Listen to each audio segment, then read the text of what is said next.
judicial. Es que eso es falso. Lo que se libró en el Congreso fue una cosa de tipo político exclusivamente. O sea que no acepta como una cara de su gobierno el problema de la corrupción, no, que genera todo ese clima político que le da argumentos a Chávez para acabar con el gobierno. No, yo acepto que en Venezuela hay corrupción y le puedo decir que no hay país del mundo donde no la haya. Que el problema no está en que haya corrupción, sino en la posición que asuman los gobiernos para combatir la corrupción y para castigar la corrupción. Y la corrupción no se trata de que haya unos venezolanos más honestos que otros, sino en la forma de administrar los dineros públicos. Si usted pone alcabalas, en la medida que pone alcabalas, pone peajes, y los peajes son la fuente de la corrupción. Cuando yo quito a Recadi, que todo el mundo puede adquirir los dólares que quiera sin necesidad de pedir permiso, yo estoy quitando uno de los elementos de corrupción más graves que existen en Venezuela en ese momento. Cuando yo acabo con los permisos de importación, estoy acabando con otro peaje tremendo de la corrupción. Cuando yo acabo con las licencias, con las exoneraciones de impuestos y de tasas, yo estoy quitando los elementos fundamentales de corrupción. De manera que yo podría decir que si en mi gobierno hubo corrupción, hubo menor corrupción que en el gobierno anterior y que en el actual gobierno, porque ahora se volvieron a poner todas las alcabalas. Y el presidente de la República vuelve a tener las facultades discrecionales que yo le quité cuando puse en marcha una economía transparente y sin alcabalas.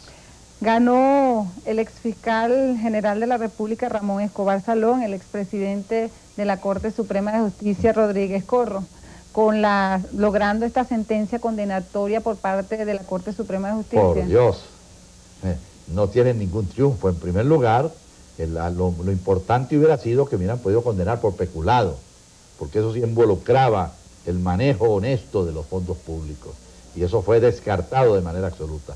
En segundo lugar, esta es una condena, o es una victoria, sería una victoria pírrica, porque la condena no tiene asidero jurídico de ninguna naturaleza. Entonces podría pensarse también que es una victoria pírrica el hecho de que lo hayan condenado por malversación, pero gracias a Dios que no fue por peculado. No, gracias a Dios no, sino que no me podía. Fíjese usted que hicieron todo lo posible por hundirme, y no pudieron. Y el hecho de que no pudieran determinar el peculado, ni siquiera inventar fórmulas, demuestra lo falsa que es las bases en que está fundamentada esta sentencia. Vamos a ir a compromisos comerciales. Al retorno vamos a seguir considerando las consecuencias de este juicio, porque no está claro, y es el comentario que he recibido en este momento en relación a si pierde o no su condición de senador vitalicio. Al retorno de comerciales. El expediente está plenamente establecido el delito de peculado. Encuentro que es importante que se establezca un precedente de una pena de prisión para un expresidente de la República y exministro del despacho, que de alguna manera siente un precedente importante que podemos seguir trabajando. Le abre camino, le decía hace rato a otro reportero, a otros juicios diferentes, por hechos diferentes, cometidos por Pérez, que todo el país conoce, como por ejemplo el de las cuentas mancomunadas.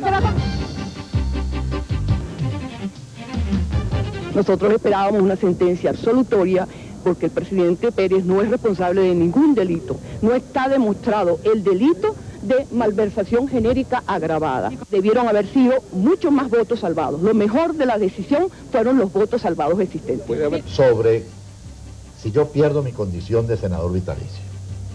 Ahora, esa circunstancia está contenida en el único aparte del artículo 148 de la Constitución Constitución Nacional, que dice: serán además miembros del Senado los ciudadanos que hayan desempeñado la presidencia de la República por elección popular o la hayan ejercido conforme al artículo 187 de esta Constitución por más de la mitad de un periodo, a menos que hayan sido condenados por delitos cometidos en el desempeño de sus funciones.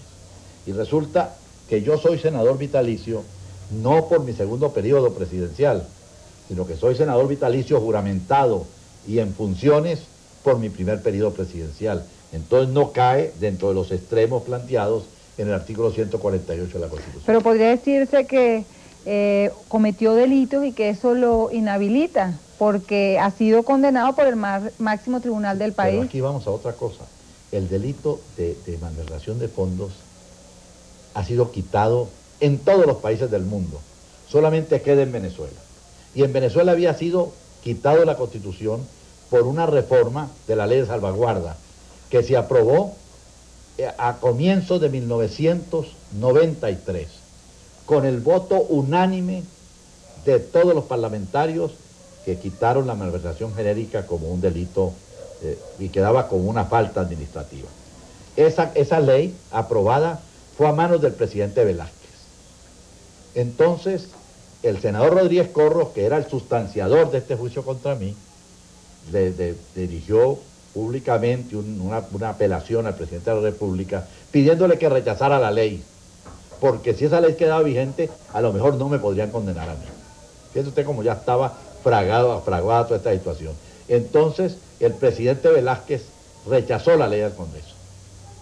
Pero esto ahora se volverá a quitar, de manera que ni siquiera de lo que se me acusa es un delito que tenga significación en el mundo como delito penal. O sea que le queda cumplir 4 meses de prisión domiciliaria hasta el 18 de septiembre. ¿Cuál será su primera acción? La misma que iba a hacer hoy.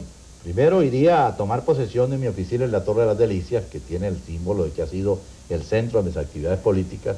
Allí daría una rueda de prensa y luego el día siguiente iniciaría las giras por mi estado, por el estado Táchira.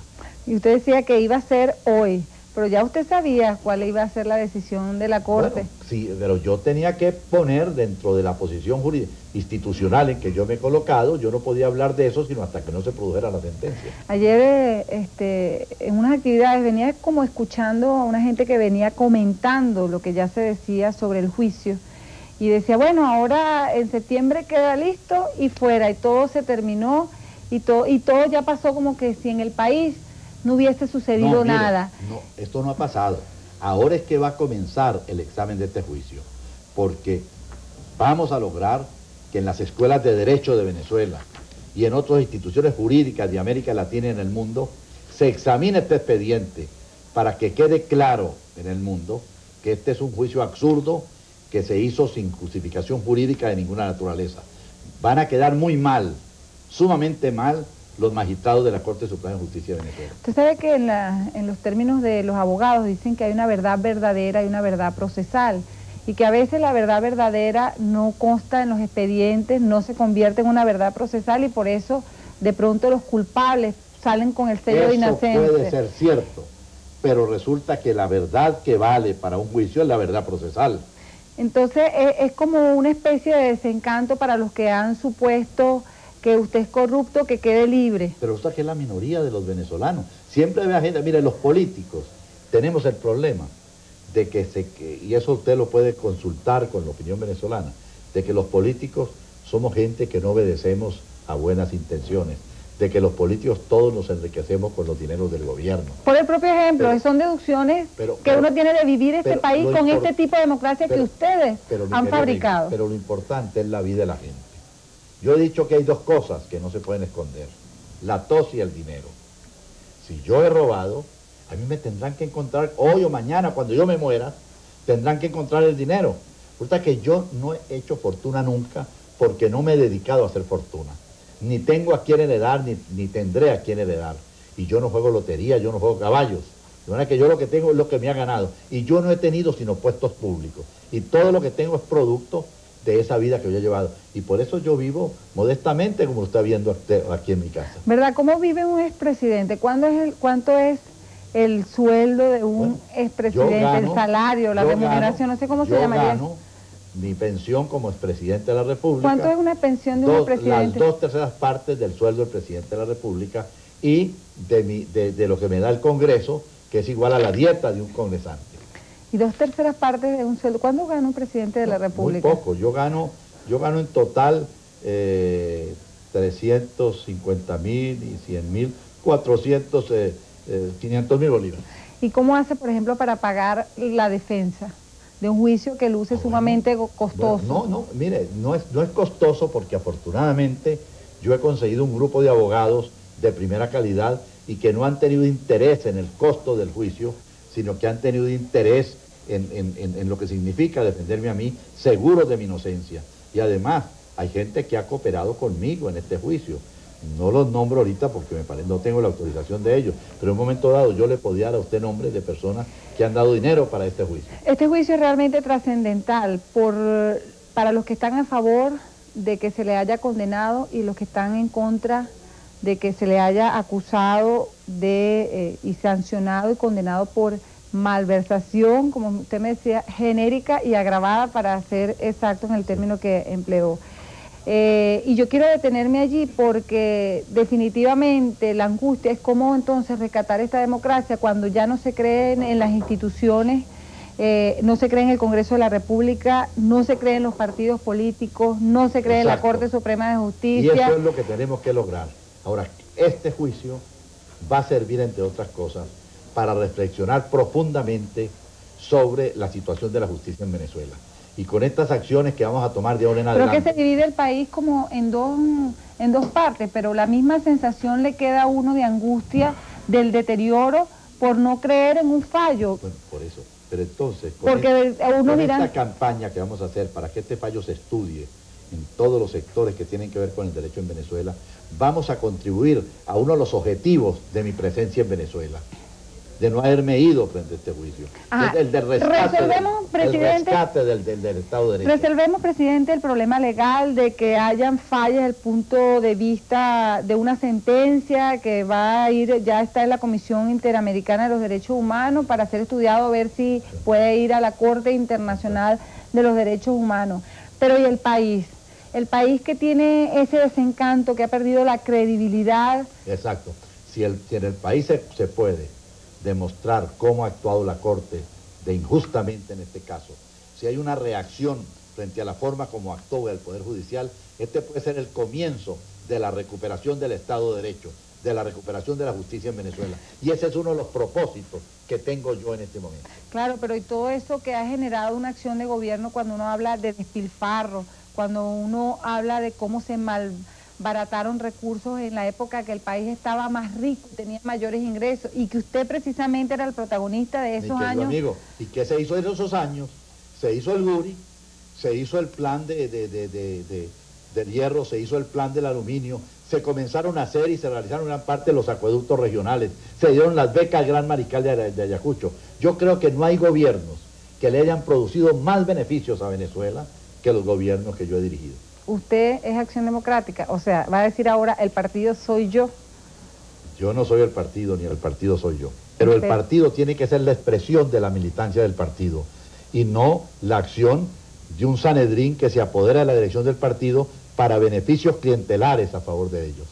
Ok, vamos a compromisos comerciales y ya regresamos. Pero lo que sí está planteado desde ahora es mi vuelta a la política venezolana para tratar a sacar de Venezuela de esta difícil circunstancia que estamos viviendo. Este es el peor gobierno que ha tenido Venezuela y ha hundido a este país en la crisis más difícil que haya vivido nuestra patria.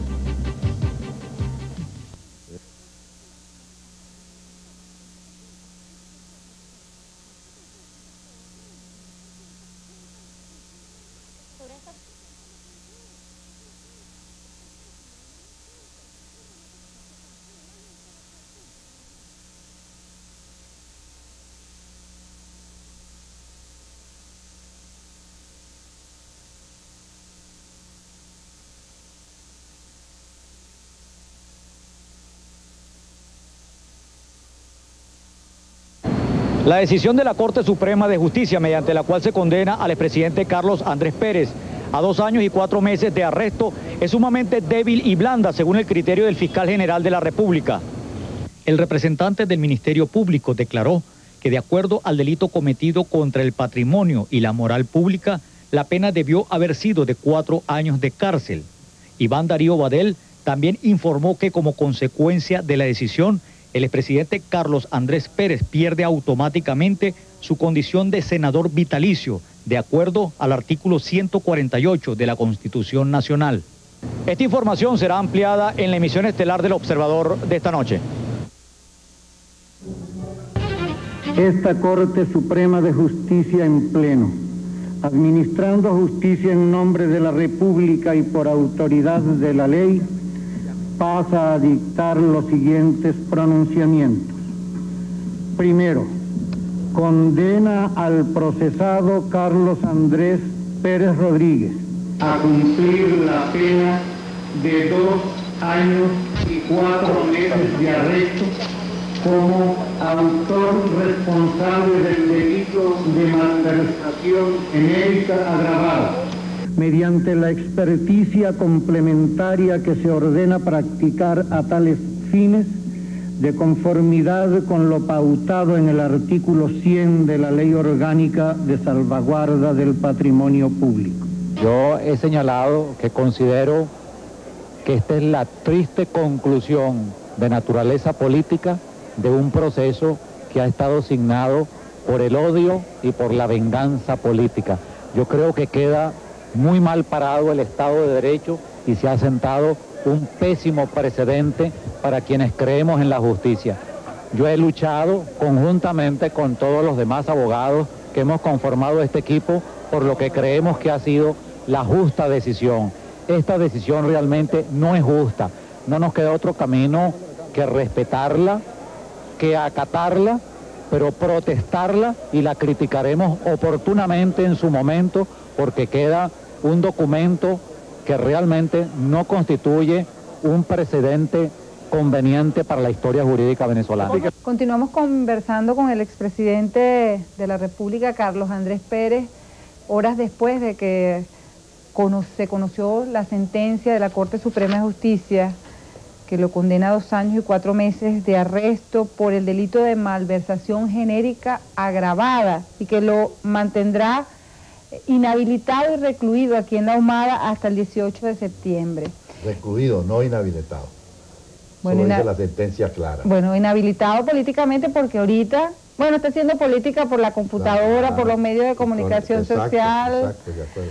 Bueno, y estábamos hablando de la situación dentro del Partido Blanco y de las posibilidades de que Acción Democrática estuviera en las puertas de una división.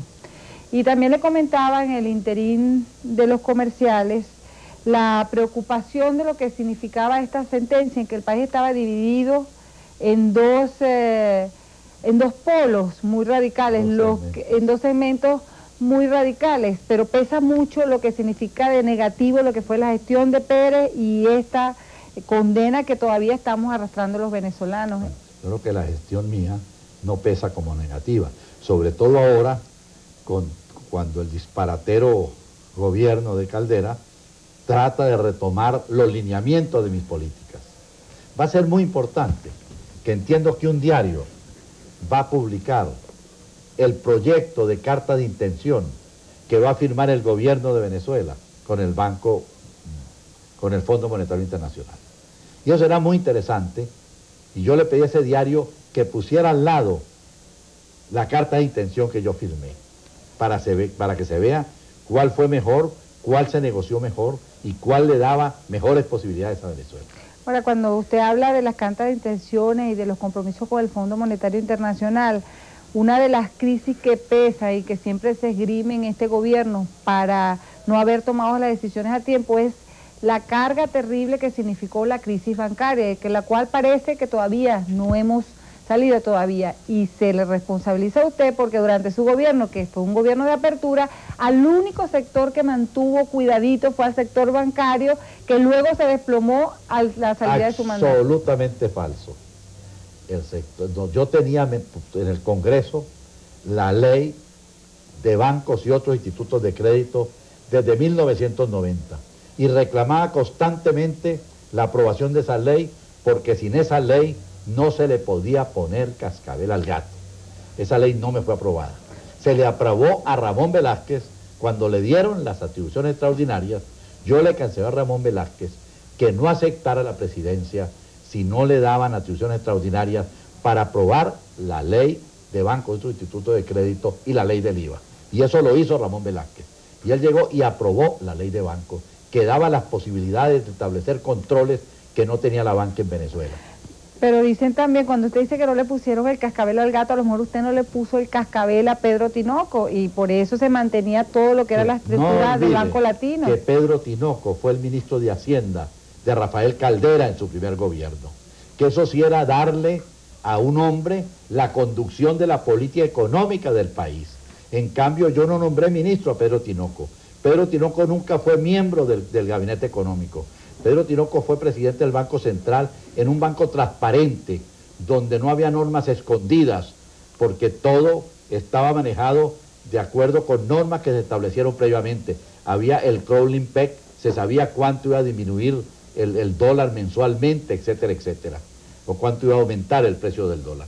De manera que esa es la historia mía con Pedro. ¿Y por qué yo nombro a Pedro Tinoco? Porque el venezolano, con mayor conocimiento del sistema financiero mundial, y que me iba a ser fundamental para la renegociación de la deuda, como lo fue Pedro Tinoco. Presidente, han pasado tan solo pocas horas desde que se conoció la decisión. ¿Usted no se siente mal? ¿No? No se preocupa. Es que yo lo veo con tanta energía y de verdad ser condenado por un delito, de pronto le debe dar a uno como tristeza, preocupación. Es un delito que no es delito, como ya le he dicho. Y un delito que, aún aceptándolo como delito, se me condena porque ayudé a estabilizar la democracia en Centroamérica con un gran beneficio para Venezuela. ¿Qué hubiera pasado en América Latina?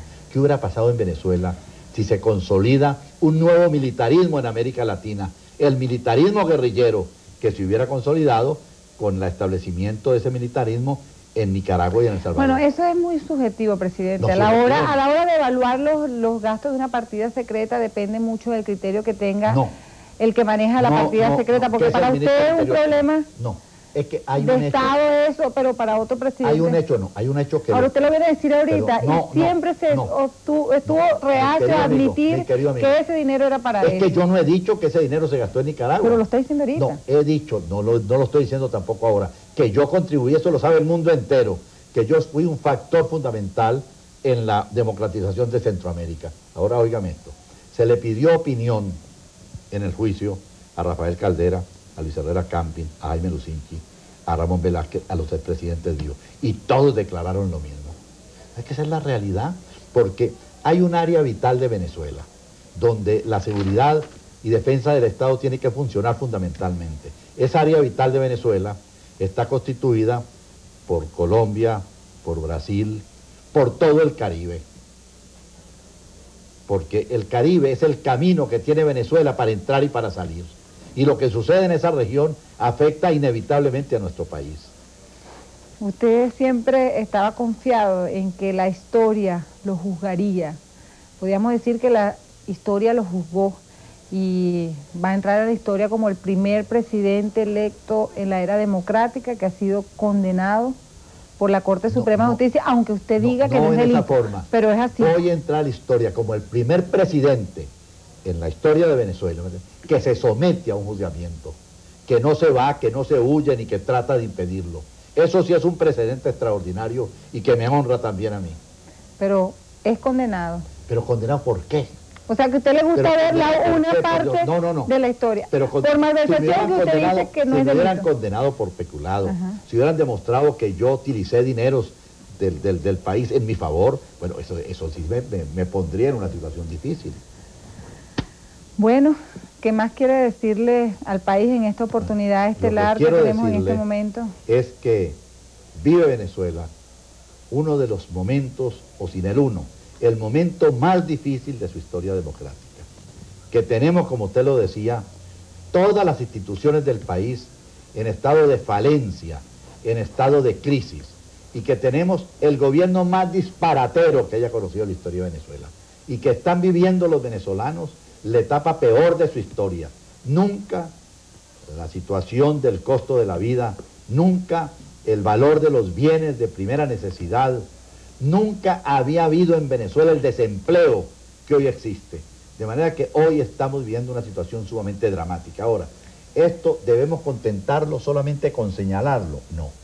Tenemos que evitar que se derrumbe el sistema democrático.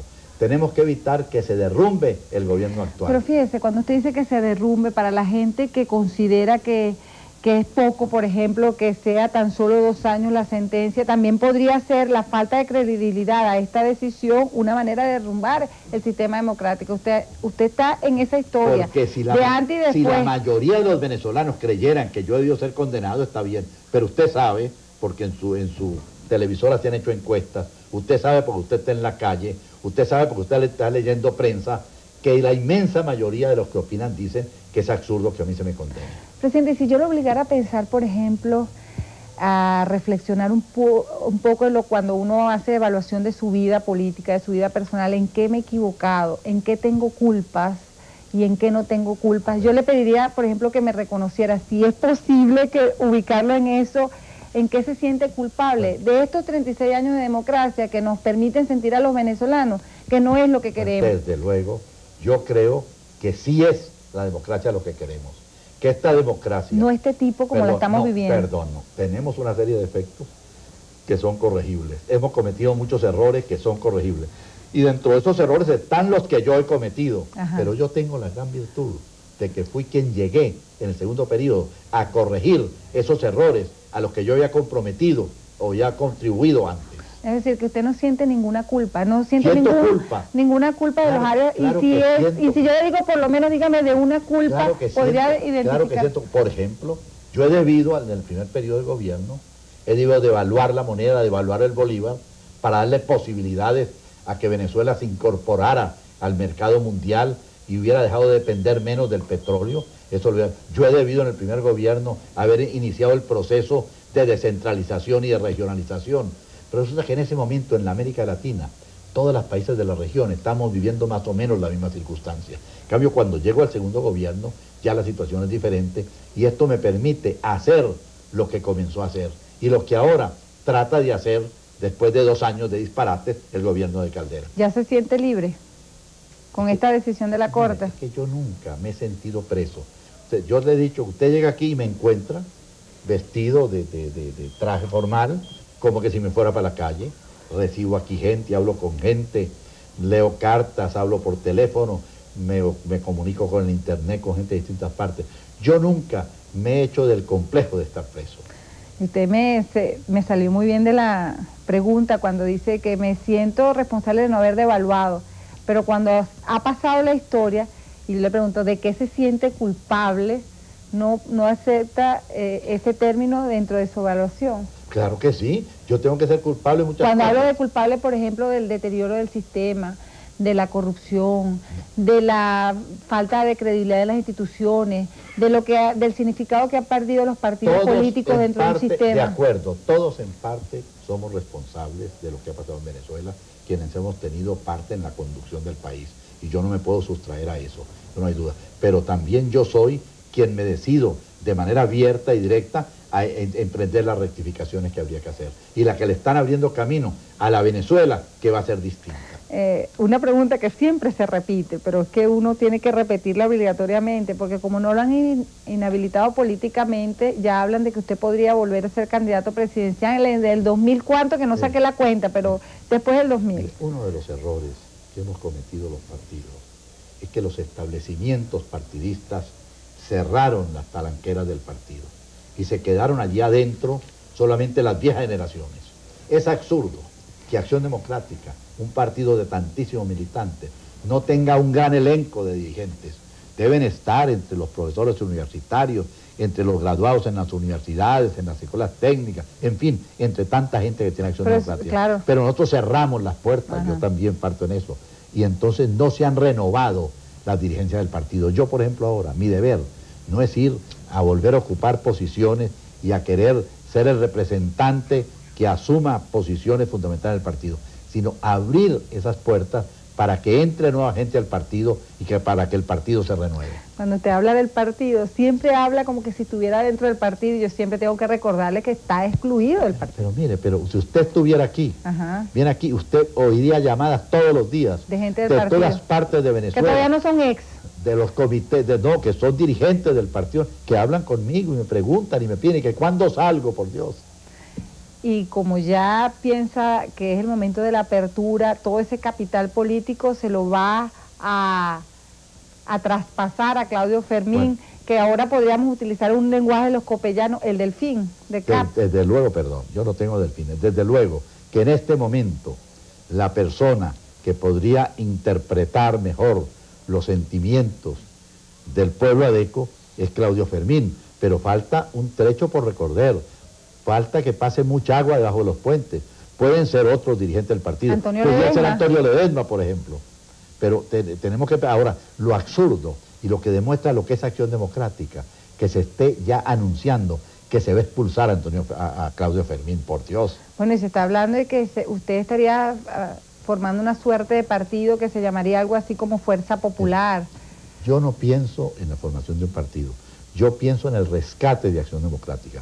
Pero esto puede llegar a no ser posible, porque los partidos actuales, COPEI, Acción Democrática, el MAS, están en un camino de autodisolución por la falta de significación y de representación.